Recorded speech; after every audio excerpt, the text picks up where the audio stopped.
Let's start with the big news from the Big Ten. What's your reaction? Well, it's not a surprise, and now we coming down to either squat or get off the pot. It's that moment, for college and pro football. You've always had time that the NBA and Major League Baseball and other sports didn't have. Now the worst thing in the world is the tick-tock of a clock, because now you own it, and so you got to make a decision. I knew that this was part of something that had been discussed, not only with the Big Ten, but also in other conferences, including the ACC, SEC, Pac-12. I know some people out in the ACC feel, hey, listen, we don't want to give up Notre Dame on the schedule. Yep. So now here's going to be the thing. Can everybody be sort of lock, stock, in step here? That you will have a 10-game schedule and that some of these games will be eliminated. Listen, I feel certainly for, UT San Antonio. Man, I live right down the road from Nicholls State. I know what it means for them financially. Yep. That's big for Tim Rebowe and his department to get that paycheck to play LSU. But we living in some unprecedented times. And Matt, I think that what the SEC and ACC and Pac-12 and Big 12 will do is they'll wait and see the ramifications of this in the Big Ten. And for the most part, I think most people feel, okay, doing away with a couple of games that really isn't going to matter on the schedule one way or another, and let's move on. But you got to get everybody in line. And that's going to be the thing here. You have no kind of judge, jury, executioner in the NCAA to get every conference to say, hey, this is what's going to be. That's how it's going to be done, and don't give me no flack about it. You're going to start to hear it now. They're going to have some teams squawking about certain games. And so I do think it's the first domino to hit that I think you will see that very shortly, probably the ACC and Pac-12.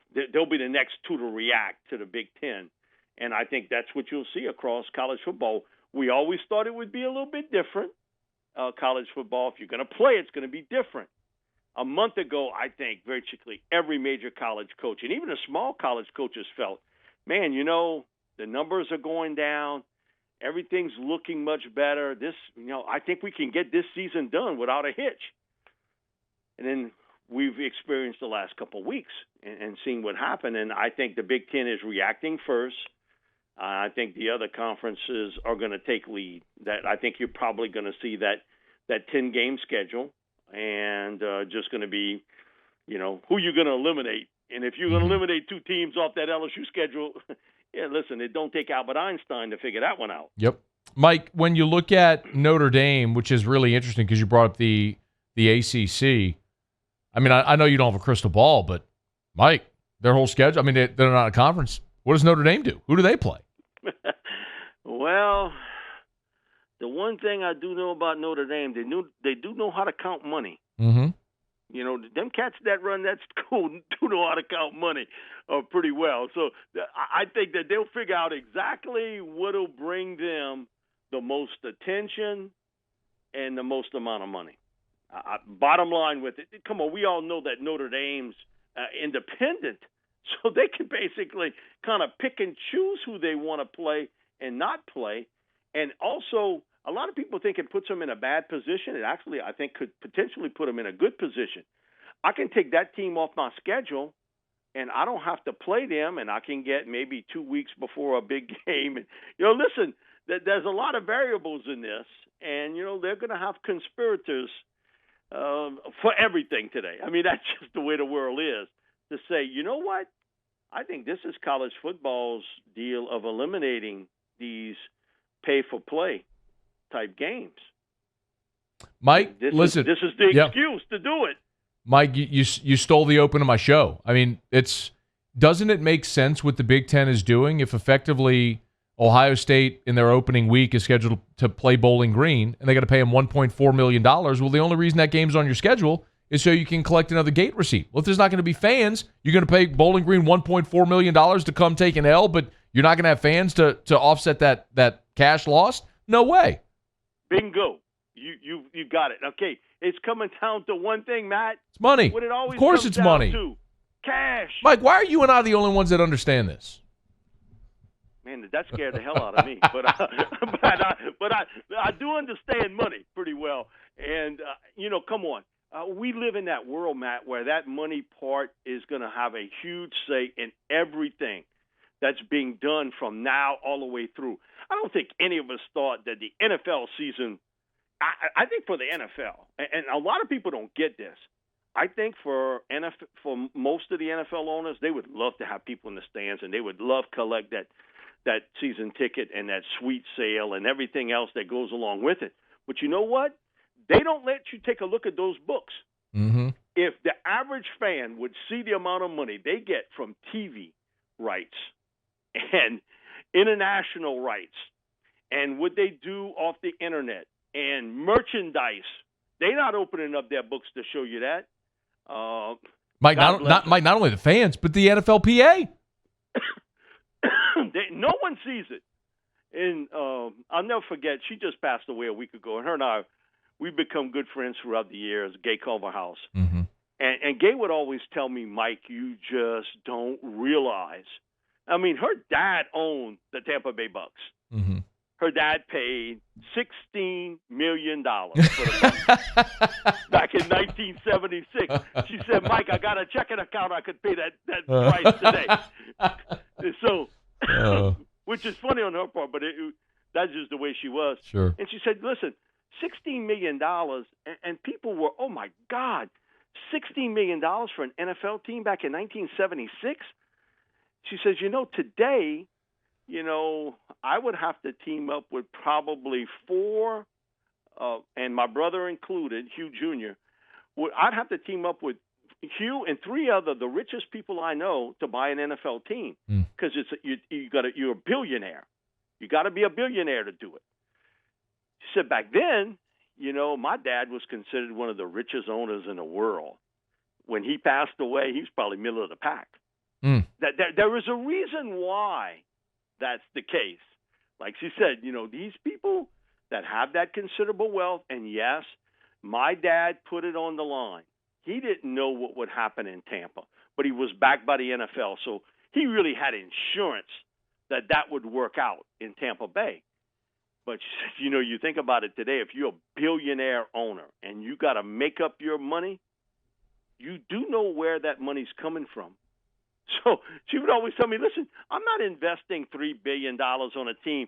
Oh, I'll get it back in 20 years. So, that ain't the case. Right. These owners are getting it back very quickly, and they can be great. She said, I see some of them now that they wear the robe of these great contributors to society. And she said, I'm all for it because, she was like that too. She wanted no credit, and she contributed to a number of different causes here. And you and I had a conversation because her granddaughter is going to LSU, and she was looking for a dentist. Right. Yep. You remember? I do. I said, Matt, you got to tell me a dentist in Baton Rouge because I'm on the phone with a multi-zillionaire woman who's trying to figure out. I hope it worked out all right, Mike. It worked out great. Good. Oh, absolutely great. She called me. She said, listen, tell Matt. She really appreciated it because she said everything went really well. But it goes to show you how the world changes. But, again, it was all driven by money. And I get it because of the money that's coming in from so many sources. Matt, I think what we saw yesterday with Stanford is going to happen all across the country, that these secondary programs are going to be eliminated. And, again, the conspirators will say, okay, this is a way to get rid of these money games and also scholarships or partials for smaller sports. I mean, Mike, Stanford's got a $27 billion endowment. You don't think they could fund a squash team if they really wanted to? I mean, we all know. Of course, that's the same way with the Ivy League. Of course. Oh, come on! Oh my God! I heard one guy. Oh man, because the Ivy League did this. They're the smartest people in the world. They got to get. You know why they do it? Their endowments are worth billions. The Harvard endowment is $40 billion, Mike. I think Mike, they can build a school out of gold just on the interest, man. I think Columbia is 33. So here's my deal. You know, they could do that. And how many people in the state? I mean, listen. Every once in a while, I'll watch an Ivy League game because as a player, I want to see. Oh, I thought you were gonna say because you had some coin on the game. Well, probably not. Look, I'm bad, but I ain't that bad. I'll leave that to Jimmy Ott. But my thing about it is, I look in the stands. I've seen more games at a junior high school game than you see at an Ivy League game. Yep. And so again, it's not about the attendance. It's not about the TV thing for them. Okay, but for the SEC and the ACC, it's all about the programs that they're funding, how that money's going through so many different ways. And, again, there is no book you can pick up to tell you how to do it today. Yeah. Okay? There is no other, we're going to look back and what they did back in 1979 for that. No, there is nothing like this. So you're walking on some hallowed grounds here that no one's walked on.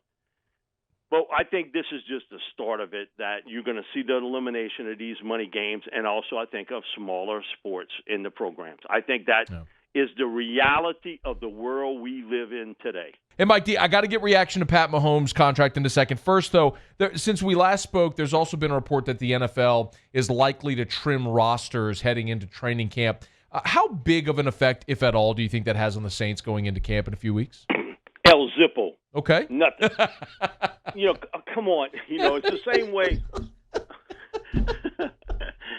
I got a 90-year-old neighbor who coached in the NFL.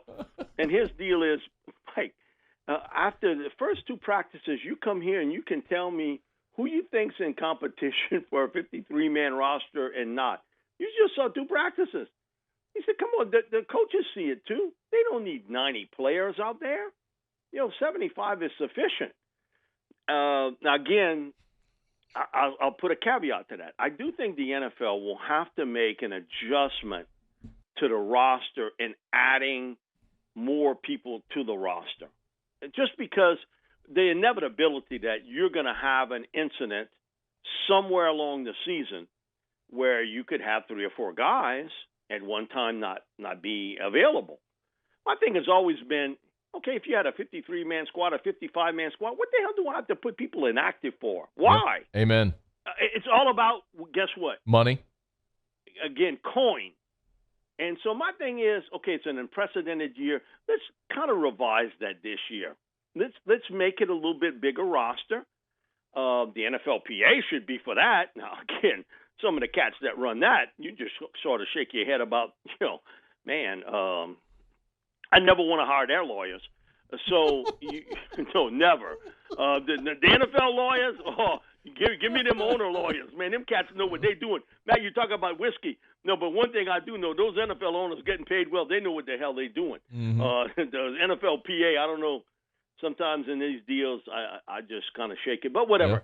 Yeah. I do believe that you're going to have to adjust that roster and make it a bigger roster just because of the inevitability that this is going to happen. But to bring 90 players, come on. You didn't have training camp. You didn't have the OTAs, so to speak. So now condense your roster and work with the guys that's going to be there at the end. Work with the guys that, okay, you're going to have to make some cuts at the end, certainly. But you're working with the majority of the guys that are going to be there. A 90-man roster on a 53-man squad, that's a lot of guys. And, you can formulate the reps and how it's worked and everything else. So, listen, I think most coaches, because it's habit. I've always had 90, I want 90. Mm-hmm. I've had 4 preseason games, I want 4. The evaluation is going to be different. No, that's going to be always a small percentage, and we talk about it every year, that there's a player, and sometimes 2, that look great in practice, put them in a game, they freeze. And you got guys that are so in practice, you put them in a game, and it's like they can flip a switch. Mm-hmm. The electricity comes on. But those guys are few and far between. There's a player or two every year like that. And, again, you're going to make mistakes, and you can understand that. But for the most part, after a couple days of practice, ask the LSU veterans today, and just in workouts, ask them which freshmen look good. Yeah. Doesn't T-Bob and Jordy ask Bebe this every week? Who looks good in practice? What, in lifting weights and running? And he give you a list. Man, this freshman, and it's kind of the same guys, okay? Over and over, he kind of gives you the same guys. So, I mean, he's hearing it from Tommy Moffitt. He's hearing it from the trainers. They sort of know which guy, that guy can play. And it don't take them long, to figure it out. Even though they're not, in pads or anything else, you can sort of figure that guy can play and that guy can't for now. Mm-hmm. And so I don't think it's that big of a deal at all, but it's all because of habit. All right, Mike. Patrick Mahomes gets $500 million. What do you think? Listen, I thought he'd get more than that. No, I was doing a show last week, and they asked me, okay, over the next 5 years, give me the average what you think Mahomes would get. And I said, I think 42.5. I thought it'd be 42.5 million. And it equals out, I think in the first 6 years, I think it's 40, a little over 40 million. So I think he got a little less than I thought he would get. But how much is too much? We're living in a world today that people are struggling to pay their bills, food on the table, to pay their mortgage, everything else. And people are squawking, that, he could have got more than that. My thing about it is, if he's happy with it and the team's happy with it, it ain't none of your business. Okay, if you're an average NFL, because I've heard it a lot from former NFL players squawking, he could have got a lot more, shorter deal. That's not what he wanted, okay? Nobody forced Patrick Mahomes to sign that deal. I think it's a great deal for Pat, and I think it's $40 million, man, you can take care of your family for the next, say 6 years, you average that. You can take care of your family and your family's family and the family after that with that type of money. A great example, and it's a little off the sports subject, but you live on a bayou, ain't nobody can keep a secret about nothing. That's sort of bad. No, you can't keep a secret about nothing. They got a lady from La Rose who won a Powerball a couple years ago, and she ended up taking the lump sum. She, I think at that time was 68 or 69, ended up with like $17.5 million in the lump sum. And a couple weeks earlier, the Powerball winner, I think, collected over $80 million. All the people here wanted to talk about was, man, I'm glad for her, but boy, she should have won it a couple weeks back. My thing is, when you're 68, 69 years old and you win $17.5 million, all I know is if she lives another 30 years, she'll still have that $17.5 million. Now, I don't know about the individual who won the $80 million, but it's how you live and how you take care of things. And my thing for Pat, I think he understood he was going to break the barrier.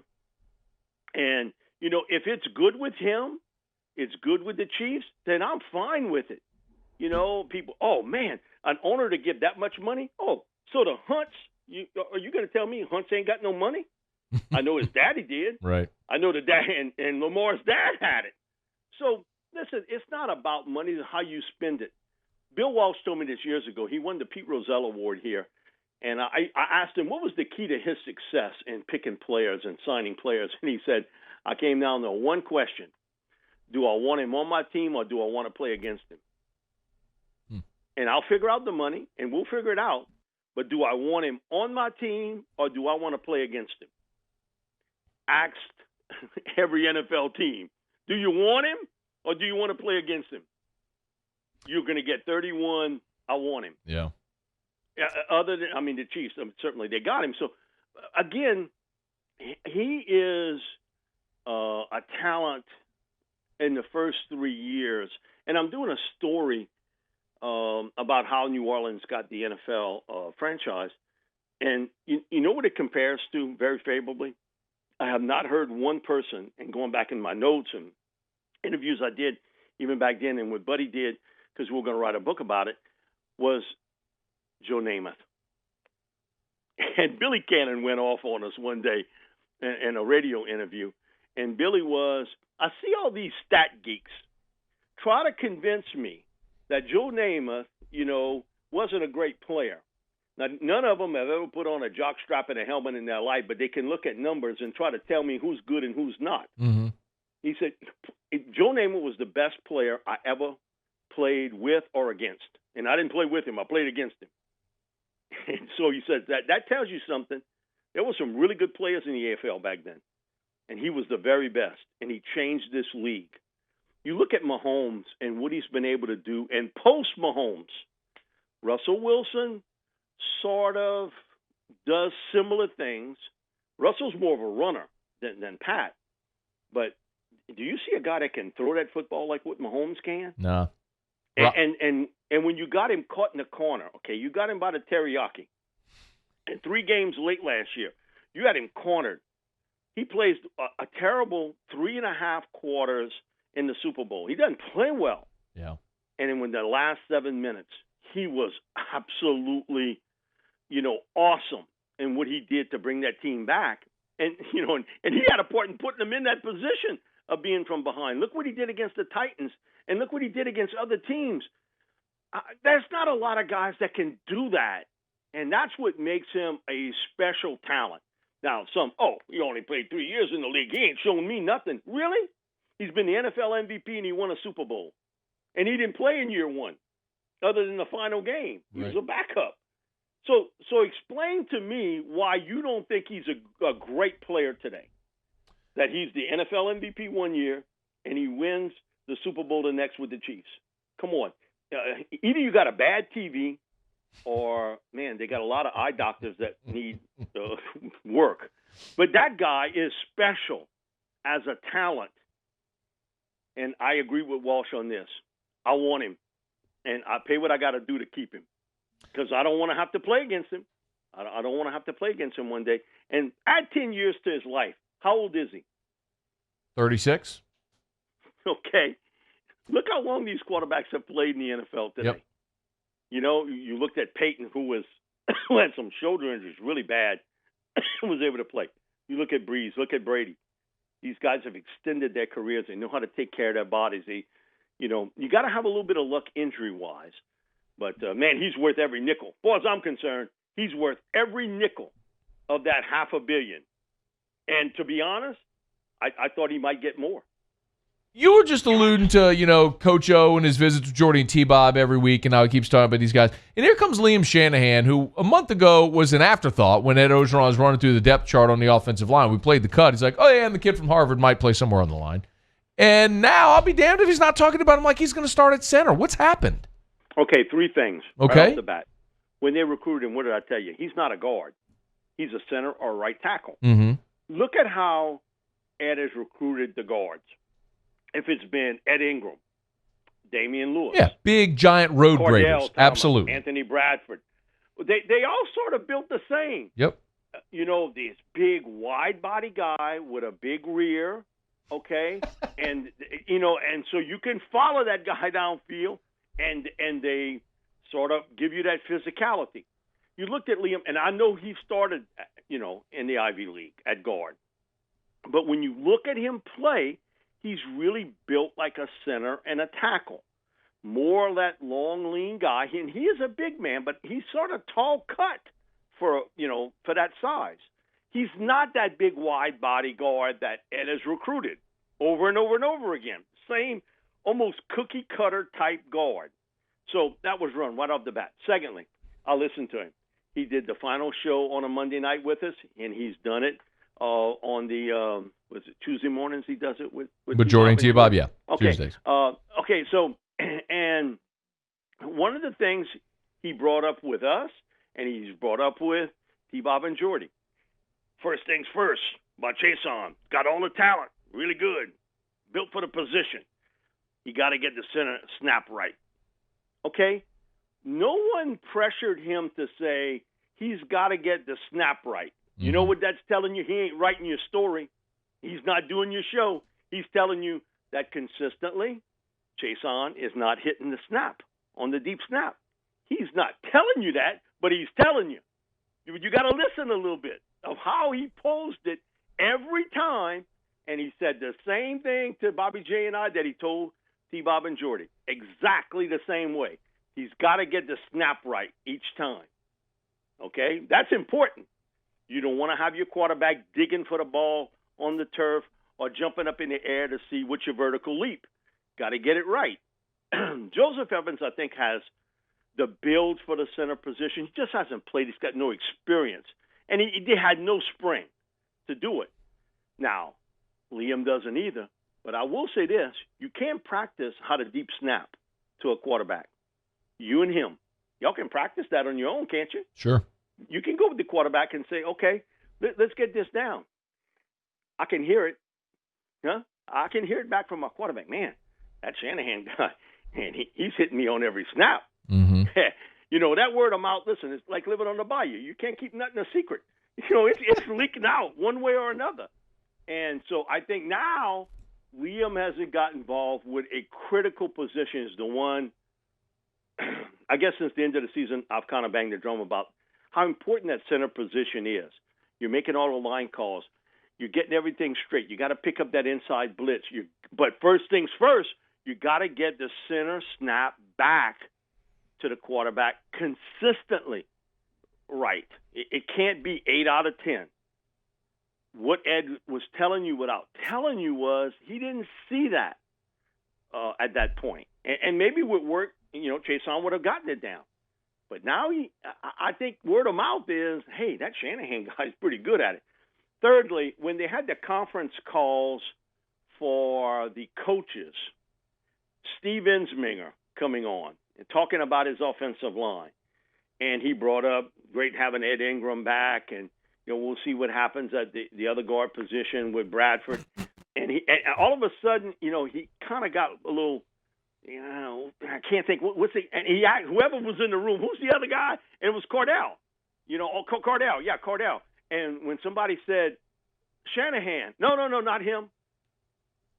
If you go back and listen, he dismissed it real quick at the guard position. Okay, so he confirmed everything that we kind of get now.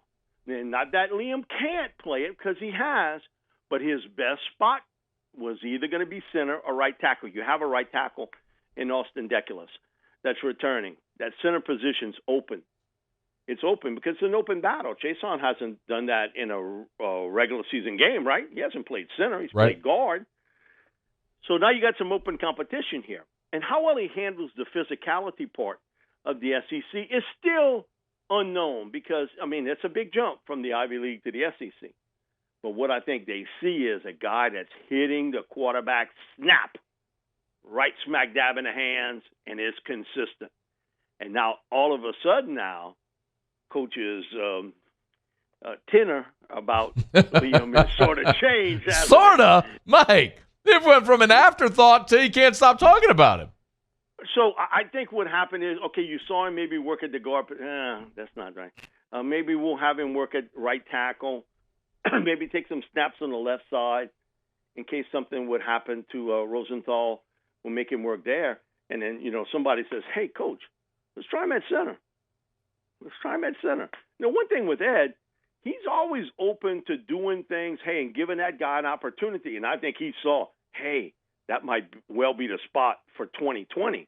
That might be Shanahan's spot in 2020. And then whatever happens afterwards, we'll figure it out.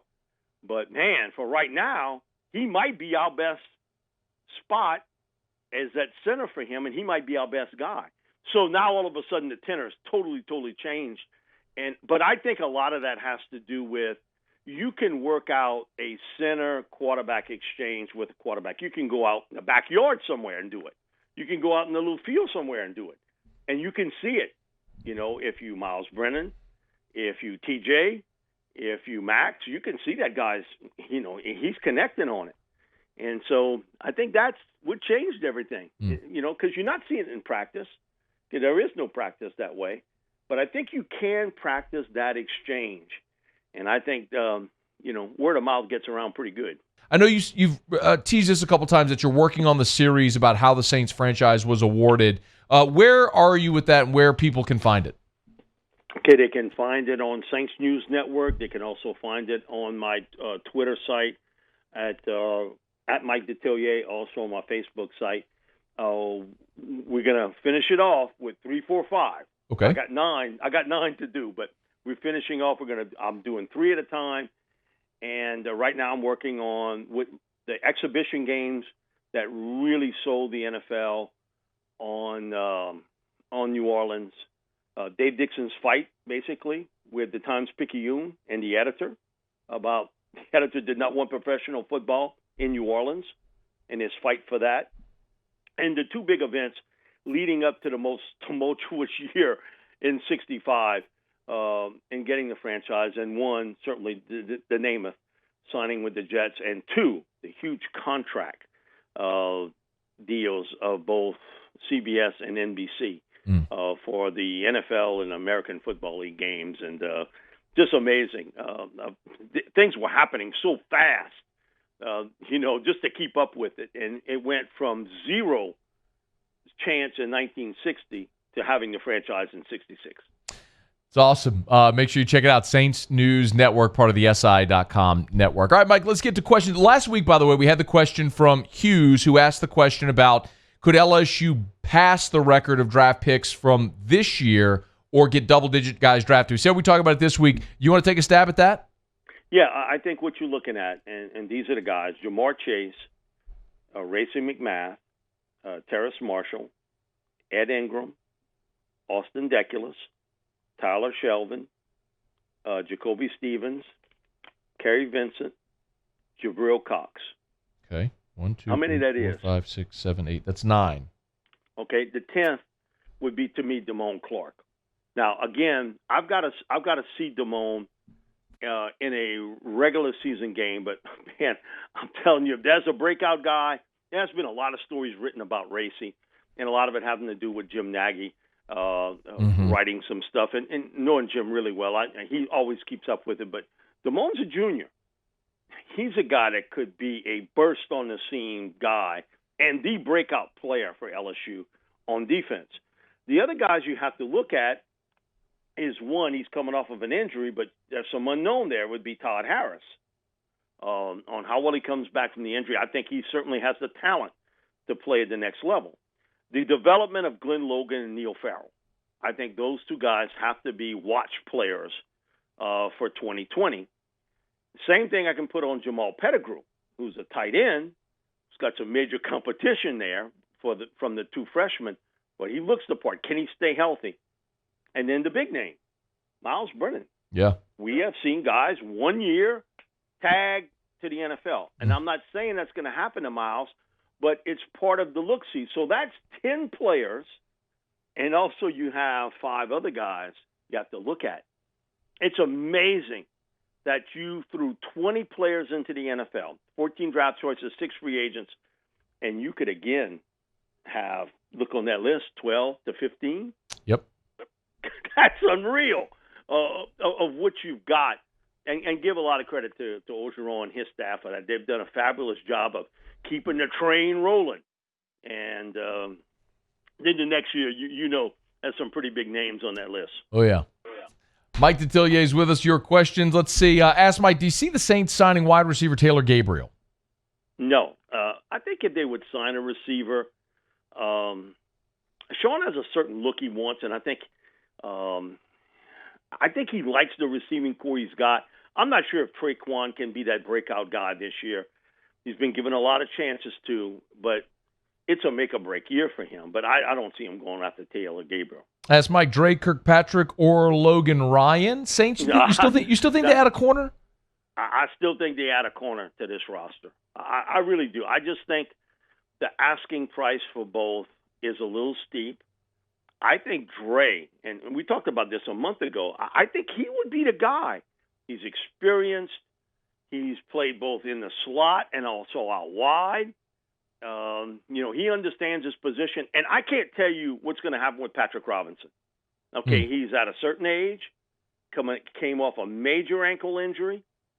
Didn't look the same last year. man, I would be looking, and if it's the right price, if it's Dre, if it's Logan, I got a lot of interest. Let's see if we can get got about a minute left, Mike. What about Clay Matthews or Marcus Golden? A lot of free agent questions today. Clay is more of the pass rusher guy, and you know a lot about him. I would sign Clay right before the start of the season if I had an interest. Preseason's for the unskilled. He don't need no practice time. Come on. What is practice going to do for Clay Matthews? Yeah, that's true. Come on, he's done all that before. So I would say probably it's a possibility, but I think Clay is going to look around to see if he can find him a spot in the 3-4 alignment. Mike Detillier, SaintsReport.com, MikeDetillier.com, Saints News Network. Make sure you follow him on Twitter as well, at Mike Detillier. Our chats are brought to you every single Thursday by Sazerac Rye. Mike D, you the man. We appreciate you as always. We'll do it again next week. Thank you, Matt. Hey, thanks so much for watching. Please leave your comments. I love to interact. And be sure to hit the red subscribe button below.